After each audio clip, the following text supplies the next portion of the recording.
Hi, I'm Renee Writing. My topic presentation is The Legacy of Mr. Jinnah. How did Jinnah's example influence subsequent Pakistani leaders? So just what is Jinnah's legacy? In the beginning, Jinnah wanted to have a unified India and desired the Muslims would have representation in Congress. However, he became disillusioned and eventually worked toward building a separate nation for Muslims. It is interesting to note that he lived only 1 year after the founding of Pakistan. He passed away on September 11, 1948.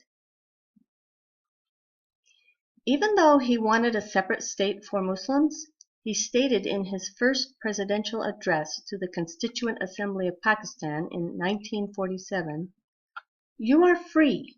You are free to go to your temples. You are free to go to your mosques or to any other place of worship in this state of Pakistan. You may belong to any religion or caste or creed. That has nothing to do with the business of the state." His vision of Pakistan, then, was a place where people of all religions could live in peace. He wanted democracy, not theocracy. He wanted equality in citizenship, privileges, responsibilities, and rights, including the rights of women. How did his example influence his successors? After researching this, I have come to the conclusion that Jinnah has had relatively little influence in this regard. This slide shows some Pakistani dictators. On the top right is General Ayub Khan, who declared martial law in 1958.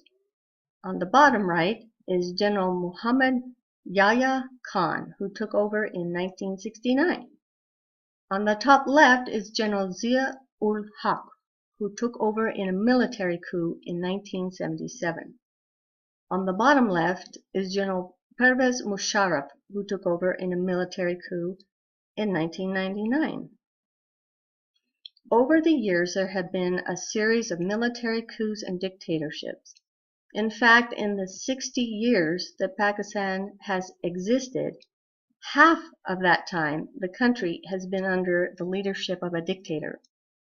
Pakistan's constitution has been rewritten several times over the years.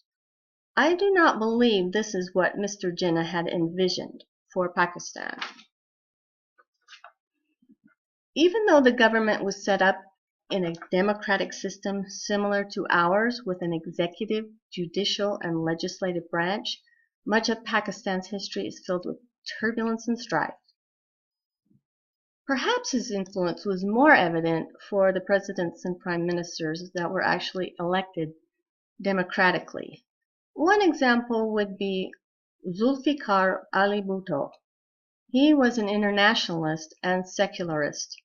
He engaged in peace talks with India. He was, however, ousted by General Zia in a military coup, and Bhutto was later executed. Mortaza Razvi, former journalist and editor of Dawn magazine, wrote, "The leader and the lawyer Jinnah understood well the distinction between creating a country for disadvantaged Muslims or one in the name of Islam. That fine line was later blurred by his deputies after his death, and it was removed altogether by ambitious politicians and military dictators to perpetuate their own rule." Even though Jinnah's influence has not necessarily been felt over the past 60 years, nor his vision for a democracy been completely achieved, he is nonetheless revered to this day as the founding father of Pakistan.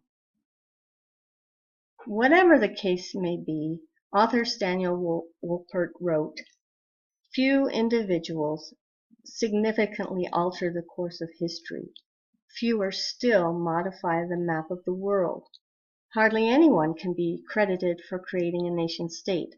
Muhammad Ali Jinnah did all three. Hailed as great leader, Qaid-e-Azam of Pakistan." Thanks for watching.